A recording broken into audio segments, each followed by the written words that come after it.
All right, so Halo Ramp. Halo Ramp began because of ramp pains. A long time ago, I slipped and fell while I was using the ramp. And obviously you can see some of the pain points here. Picture one gives a great opportunity for a guy to run into a truck, someone else's vehicle, insurance, workman's comp possibility, cost. Picture two is a very popular delivery company, Reinhardt. I'm not sure who was very good salesman to sell this ramp because it's nothing but danger and it's not very feasible. Picture three actually is a preview to what ultimately is a Halo ramp, except this gentleman did not spend the time to find out more about what he could actually do to make this work. And picture four is a guy here in the corner who I feel very bad for because he came down the ramp, if you can't see here, with a big four-wheeled tote. And he came down the ramp into oncoming traffic. Nothing but danger. I'm going to add insult to injury because money is the root of all evil and the pit for some companies. I've done some legitimate research, and slips, trips, and falls are directly related to the $500 million in workman's comp paid out every year. These statistics were provided by the Department of Labor and Industry, and in short, any reaching, lifting, pulling, and pushing are directly attributing to workman's comp and payouts. An average of $35,000 times the 15,000 injuries accumulates just over $500 million. So with that, we're birthed of innovation. This is something I not only worked on, but I slept on and dreamed about day and night. Here are some of my hand drawings of the visions that I had for what could solve this abundant problem in the transportation industry. Here is a short video of some of my first steps. It includes time and time again at the table, reversing and rehearsing my drawings. It included a 3D print prototype. It included tireless days and nights. But I think you'll see here soon that the Halo ramp has something special to offer.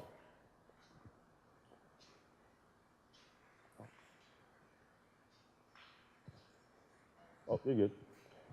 In order to offer anything, I had to labor a legitimate opportunity. I had to find out first what it was going to take, and what it took was browsing 750,000 files over several months, not weeks. And this was to make sure that I was not going to waste my time or anyone else's. The evolution of the ramp is very special. Coincidentally, this is the ramp that I slipped on when I fell. The next evolution of the ramp is what we're all familiar with. And typically this is a very predictable and reasonable product for usage, and it's quite safe. The evolution has taken us into a roller ramp. The roller ramp is light, it's pretty cool, but it's not what I envision for the future of ramps. This is what I envision for the future of ramps.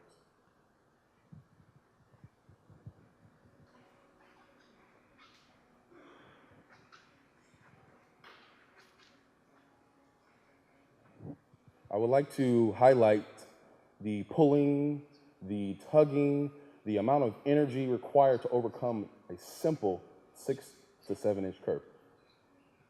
And I would like to also make sure we don't overlook what's needed to overcome it going down, and then back up the ramp. Here's my wooden prototype. And my good friend, brave enough to use it. We're going to traverse into the same delivery scenario, except we're going to be allowed the pivoting of a ramp. Now we're overcoming the curve, we're eliminating the pulling, the pushing, the tugging, we're eliminating all the energy required to overcome this simple 6 inch problem. And we're going to go back up without having to traverse going back down. We're just going to go straight up. You'll see here that Halo has a multitude of options. We're able to pivot this a patented, pending 180 degrees off the rear of any truck. This product, I believe, is going to change the way people think about making deliveries. It's going to increase the opportunities for business and decrease the incidents and accidents that happen every year.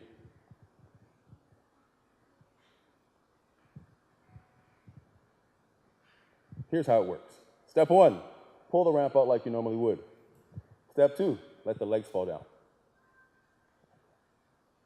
Step 3, pivot as freely as you would like to make sure it is convenient for you, any user. The Halo ramp is truly the ultimate delivery driver assistance. This is something I want to highlight because it definitely almost acts as another person. The Halo technology also I want to make sure is understood. This is a crossover application. Construction, handicap access, and one of my favorites, even aerospace equipment. The Halo ramp dramatically reduces lifting, reaching, pulling, pushing, slips, falls, and the time that you will be required to use it because it makes you more efficient. And the Halo ramp can contribute to frequent ramp users' quality of life. I say that because I slipped and fell using the ramps that are currently existing. And my quality of life had a chance to be dramatically lowered. Like one of my friends who slipped and fell, had a concussion, broke his cheek as well as his rib. And now he can't work anymore. Quick update on what Halo's done. We have domestic and international patent pending applications on file. The Halo ramp also fits on trucks and trailers, obviously, that's what it's for. Saves time and energy, and is very popular among all my friends who are currently driving and delivering food every day, as well as beverages. Hopefully, my goal is to have this patented, 2000 something. And I want to reiterate, this picture here is very special to me. I was sitting on the porch of my mother and father's home in St. Paul, just down the street here, and we looked across the street, and this was happening while we were talking about my ramp, while we were looking at and touching the plastic print prototype. There was a U-Haul truck that was impeding on traffic, was illegally parked, just to make convenience for the ramp to get to the curb. I believe Halo ramp is the future of transportation and efficiency. Here's a very short and concise timeline. 2014, I slipped and fell. I took the time in between till June to research, understand what I was doing, understand the industry. I then went to LegalZoom on my own, wrote my own provisional patent and submitted it. I was then issued a patent pending status. While I was working, I pulled up to a woman's house to deliver a door.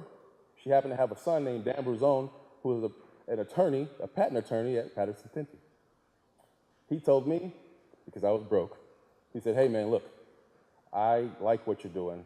You came in to our office with a prototype, a business plan, and prospective customers. No one has ever done that before. I want to represent you, and I want to do it for free. Go to Legal Corps, get signed up, and tell them I'm going to be your attorney. From there, we made history. Thus far, the Halo has traveled all over the state, and all over the United States, and all over the world. You might ask how? Well, let's start with right here at home, with the Secretary of State, myself, and Marty Rosenbaum, the senior partner at Maslin Law, on KMOJ, talking about what Legal Corps can do for other business and entrepreneurs. That then took me to the Inns of Court, which you'll see here. These are all my judge friends. And guess what? One of them was the court appointed by the president. From there, it was an onslaught of opportunities and presentations. I was able to establish the Entrepreneurs of Color Conference Minnesota, which is something that we can talk about another time, but that's where Halo ramp was featured. The AIPLA was something that I spoke at. It's a continuing education event for intellectual property attorneys. The AIPLA allowed me to come to the IP Institute, which was just last month on the 23rd. Just across the river, I was able to present, as I am now, in front of about 150 prospective pro bono attorneys. And that brings me to the SB Morning Show. What I do here is talk about business every Monday. It's Money Motivation Monday. Every Monday, I talk about business. I refer to everything that I've gone through, and I offer as many resources as possible. This is an open line for broadcast if anyone would ever like to come on and join me for a segment, any Monday at 9 a.m. Here's an overview of my company and advisors. Leah Hargett, the Black Chamber of Commerce president. Mr. Bill English, he's the oldest guy I know, and he's helping me learn from all his mistakes. James Terrell is another great guy at the city of Minneapolis, helping me forge through and navigate through some of the obstacles that I face. Kathleen Ike at Maslin is an outstanding business attorney, and Dan Bruzzone is a lifesaver, who's currently on vacation. That's why he couldn't be here. But without Dan Bruzzone, I couldn't be here in front of you today. And that's my presentation. Thank you all for your time.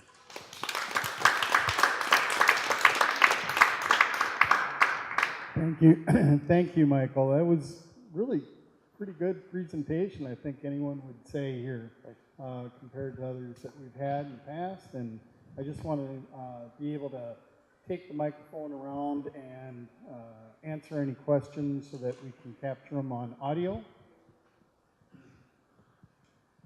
Any first thoughts?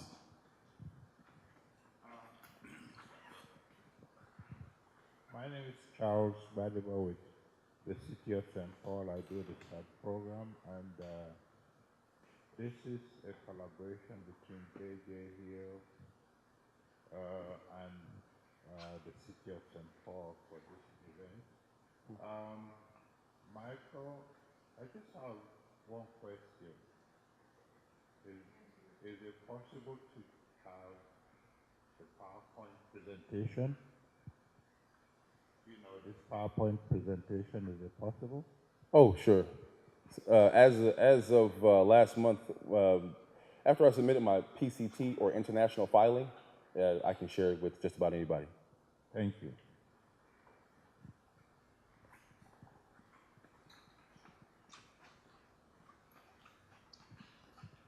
Who is your, well, first of all, you didn't ask him what we can do for him, so we would like to know that, what we can do for you. Sorry. Sure. But the question I have is, who is your targeted marketplace? Who is it? The van companies? Is it trucking companies? And what is the potential? And can these trucks be retrofitted to easily handle? I love your question. So first off, so the first part of your question, the things that I'm currently without. Right now, oh, I'm sorry, no, your first question was what this community can do for you is typically what I'll ask. Okay. Well, so what comes to mind is three things. The very first thing is I am amidst of creating the prototype to be documented, and I need a very professional video quality film to show how this is going to work, show the benefits of it. Secondly, I am in, obviously, I'm in need of funding. I'm in need of a new network of funding. I've been bootstrapping this on my own. I'm about 11,000 in, and it's not gonna cut it, just to be honest with you. And thirdly, I would have to be honest with you and say I need to revamp my business plan. Some things have changed, some things have gotten better as a perspective, and I need to revise that. Those are the top three needs that Halo Ramp needs. And as far as the second portion of your question is, who is my market? I have three tiers in mind, three very specific tiers. The first is the trailer manufacturer. The second is the owner-operator or the trucking distribution company. The third is the ramp manufacturing companies.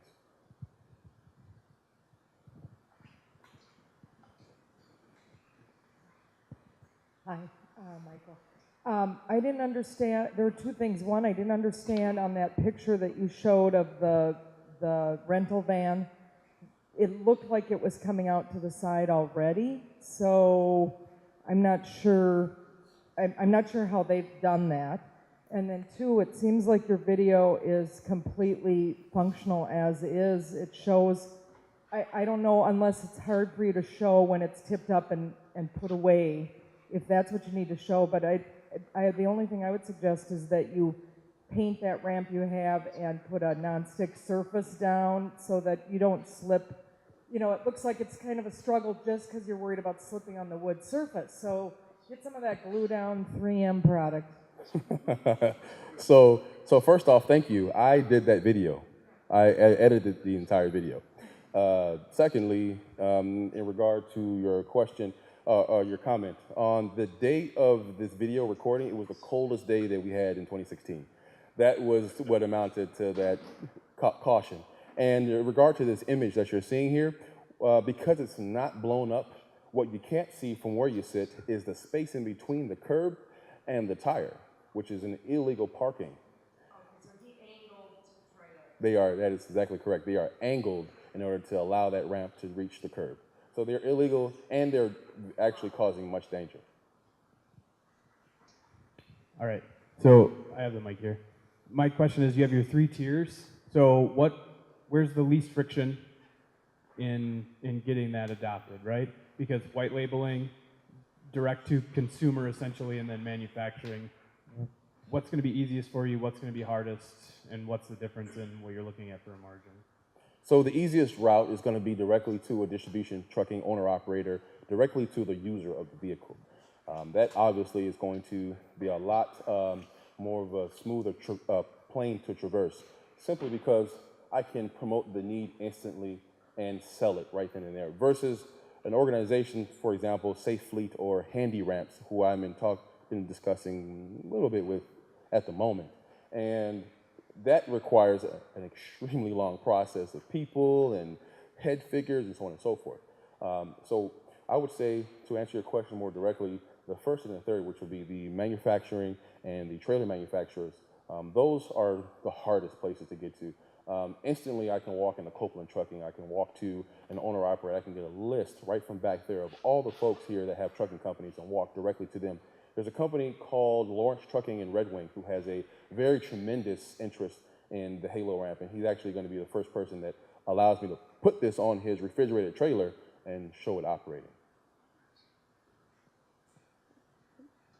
So, first off, I really liked your presentation. You have a very compelling story. Now that you've identified your kind of key market opportunity, these manufacturers of trailers, what is the cost to get the Halo ramp to them?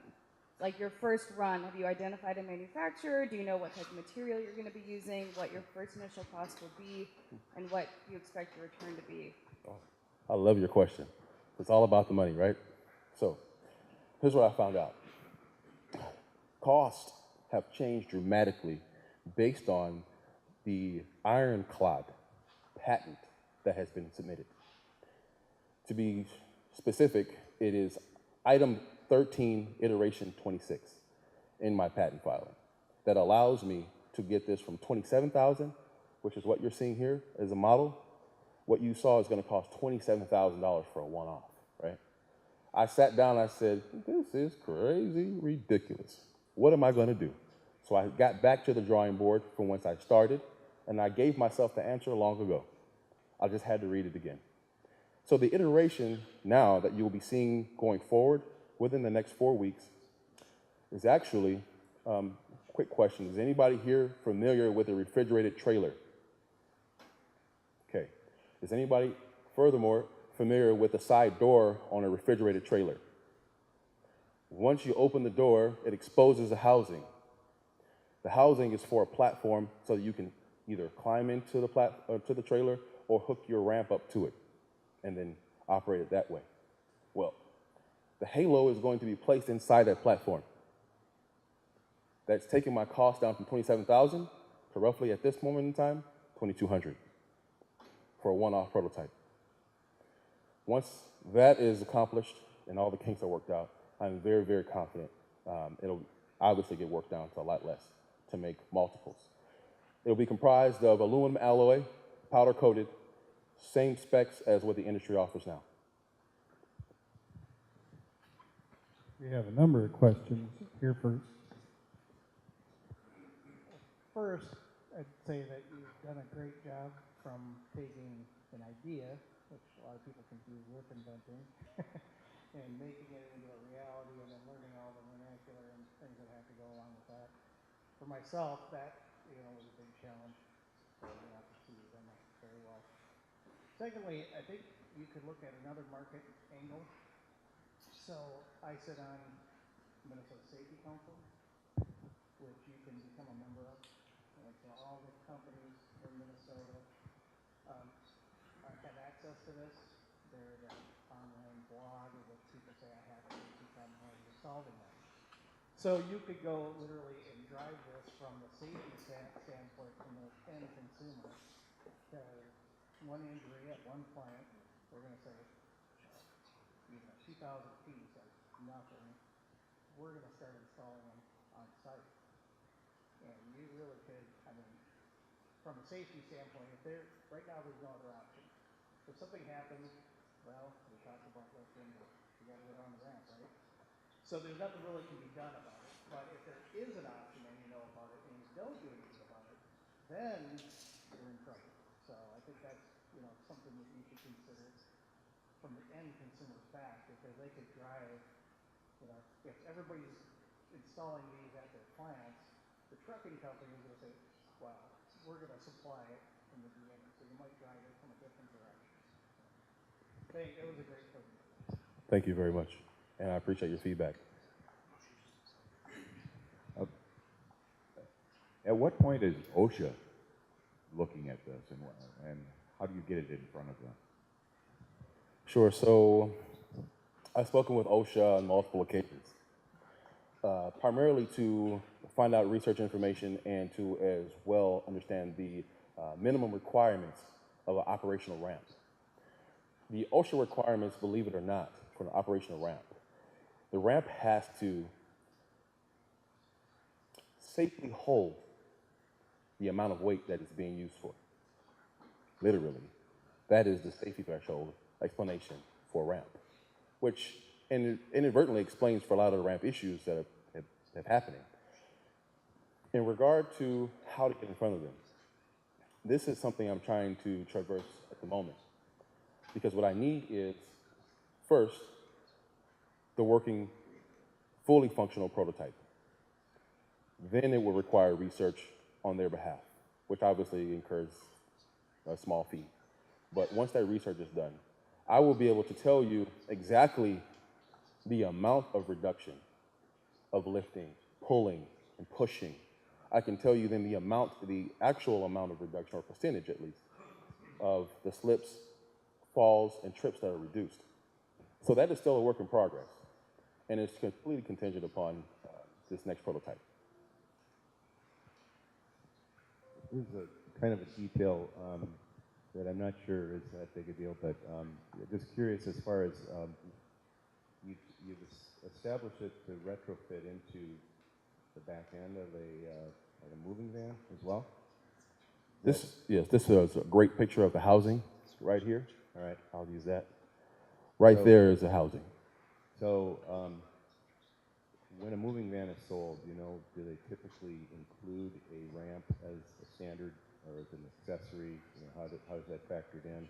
Just from the business owner's standpoint of buying that unit and having a ramp in it, there may be some friction, but if it's something that can be switched out, or that's an option. Do you know how that works? So typically, when you buy a trailer, because what happens is the frame of the trailer is completely separate from the housing, the box that you see of the trailer. It's usually installed after they make the body and the structure of the actual truck. Because the need for trailers is so variable, that's why they do it that way. Now, in the process of your order, your custom order, your standard order, you are actually acts as an upsell opportunity if this is what you want. Would you like a ramp included in your trailer? And if not, okay. But typically, that's a question that is asked. There's a company called Truck King, who I actually called, and I acted like a customer. And this is the process that I went through. Well, what do you need it for? What are you going to use it for? How long? Et cetera, et cetera, et cetera. And then, do you need a ramp installed in it, or are you going to get your own? So this is actually kind of coming back to what he was alluding to. It's an aftermarket opportunity as well, right? Something I did not mention, but he is completely right. It is a complete opportunity for aftermarket accessory to add on to any trailer. And as far as the retrofitting, so my prototype that you saw was the standard size of the ramp, typical ramp size, length included. What happens is, when you want to fit my ramp into your truck, the only difference is, right now, your ramp portion has to allow an extra 2.5 feet of space inside of the housing. That is somewhat of a hurdle and somewhat of not of a hurdle. Here's why. If you have a 22-foot truck, you can actually have the housing built to be much longer than your ramp. They don't do that often because if the ramp goes too far in, for example, if a guy feels overbearing at the moment, he can push that ramp in and they go too far back. It's hard to get out. This is why the second iteration and the trailer manufacturer together are the greatest opportunity for Halo Ramp. Because then it allows the actual trailer manufacturer to say, hey, listen, would you like us to embed the same housing that's on the side door at your rear door? This has a great opportunity to decrease the weight on the truck total as well, because now the housing is gone and you have the ramp under the side only. So you alleviate the need for a ramp housing and a second ramp by having your housings embedded on that platform that we were talking about earlier on the side door. This may be somewhat confusing for those who are not very familiar with the side door of a trailer or a trailer in general. On top of that, a functioning platform with a ramp. But understand this. Right now today, when you come out of the side door of a trailer on the side, you have to make a 90-degree turn with product in your hand. Then go down the ramp, maybe during inclement weather. Now, I've done this on multiple occasions. Any delivery driver will tell you his number one goal is to get done as soon as possible. Not only is he on a timeline, but he's got people watching him, right? Counting every step. So imagine instead of him having to come out with a load, then go like this, he can simply come out and keep on his way. Not having to make that 90-degree pivot is very crucial on top of overcoming the curve. And I want to make this a point as well. I am not adding any motion or action that is going to take away from what's currently being done today in the process of making a delivery. What Halo is going to do is offer the safety option that, again, the gentleman here alluded to earlier. You have the option. Why did you not use it? This goes back to the workman's comp. Because now the companies have a better way to say he did not do everything he could have done to prevent the accident, and therefore alleviate the payout associated with the workman's comp fees. We have time for just one more question. I've got a couple observations. One of the virtues of the ramp that comes straight down from the back of a delivery truck is that the ramp is anchored at the back of the truck. I'm looking at the leg that you have under the pink section, the rotary section, if you want to call it there, if that's what it's called. And then you've got some 45-degree braces there. If the blue ramp, the main part of the ramp, is moved around towards where you're standing, so it'd be almost 90 degrees, two things. If the person is using a two-wheel cart for a heavier load, it looks to me like unless you have a railing of some sort at one side of the pink ramp, it's possible when he makes the turn he's going to step backwards into thin air and kill himself. The second thing is that the legs look like they're under-designed if they're going to hold the weight of the ramp once he safely and successfully turns and goes down. So I guess you need to test something made of the aluminum or whatever the end material is going to be. The final, well, there are two things. You're probably already aware of it, but United Parcel Service, which is headquartered in Atlanta, Georgia, has an innovation unit within their company. They fund startups. I know a little bit about the fleet of UPS, and most of their trucks would not be a good application for this, but they're looking for innovations in transportation generally. So you might go to their website and look for their internal venture capital division and see if there might be a way to set up an interview, because they've got so much money that funding you would be a decimal point rounding error. The final thing is that in addition to the safety aspects that you've already discussed quite thoroughly, this could save delivery truck operators, especially those that service bars and restaurants and coffee shops, could save the owner-operators a lot of time and therefore money, because I've seen situations where they need 2 parking spaces or 3 in order to get next to the curb. They can't park in the driving lane, and they sit around, they being the drivers, sit around and wait until they can find 3 parking spaces open within a block of the delivery point. And if that takes an hour, that's fine with them because they are paid by the hour. So if you could get this into the hands of the owners so that the driver could get in and out in half the time that it typically takes, I think you can sell it on that regardless of the safety issues, which are unarguable. So we'll go in reverse order for you. You are right on the head. The amount of time is dramatically reduced, as well as the cost. How do I know that? Off the cusp, I know that because video showed us that deliberately. It showed me going like this, down the ramp, turning around again, pulling up, turning around, and going forward.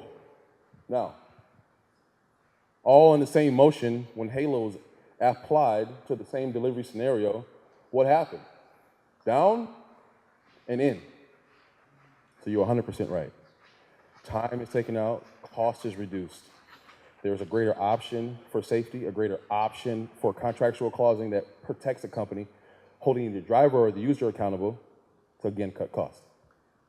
Now, I would definitely love to, and I will, follow up with your lead for UPS. I did not know of that opportunity. It sounds like a great one, and I will follow up expeditiously. Now, in regard to safety, you mentioned the legs. You and I had the same observation. I said to myself, how am I going to solve this problem? Initially, the legs would actually pivot with the turning of the blue portion of the ramp, initially. Now, after some safety, I wouldn't say safety, after some experimenting, safety was an issue. So I said to myself, what if I kept these stationary? Would it prevent what was happening, which is a tip? In that same breath, the tipping of the ramp created a new innovation, which is also patented. So, I'm going to answer that in 2 ways. These legs are just a drawing part. They could be wider, they could be more telescoping, they could be harder or better material. That's going to take an engineer who I'm working with at Integrity Design. His name is Mike Wayman. In regard to the fall that you mentioned, great observation. The prototype offered for additional innovation, which is also patented in my application on file. What happens is, right here, has anyone cook? And if you are a culinary genius at home, have you ever used a cutting knife drawer? Well, guess what? Imagine something like a cutting knife drawer filling in this gap. and actually making the top of the ramp space wider. Coming out of the halo is a simple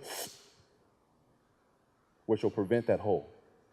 I have 3 iterations of this patented in my application. Furthermore, you mentioned rails. You can't see it this far away. However, there are holes here and holes here. Not fully drilled through, but they would offer a stanchion opportunity, stick in there, and then a zip across to prevent you from falling over. So I have 4 preventative maintenance opportunities here to identify the safety issues. And as well, you mentioned initially the second part of your was the legs. And I want to say this real quick.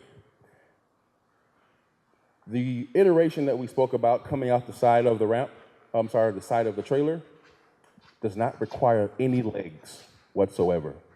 Currently today, you pull it out, you hook up the ramp, and you go up and down. It is sturdy enough, it is strong enough, it is built to handle that weight and that resistance. This is what I'm trying to model after right now. What's currently being used to mitigate any additional time and to take out time in the process of making a delivery. Thank you all.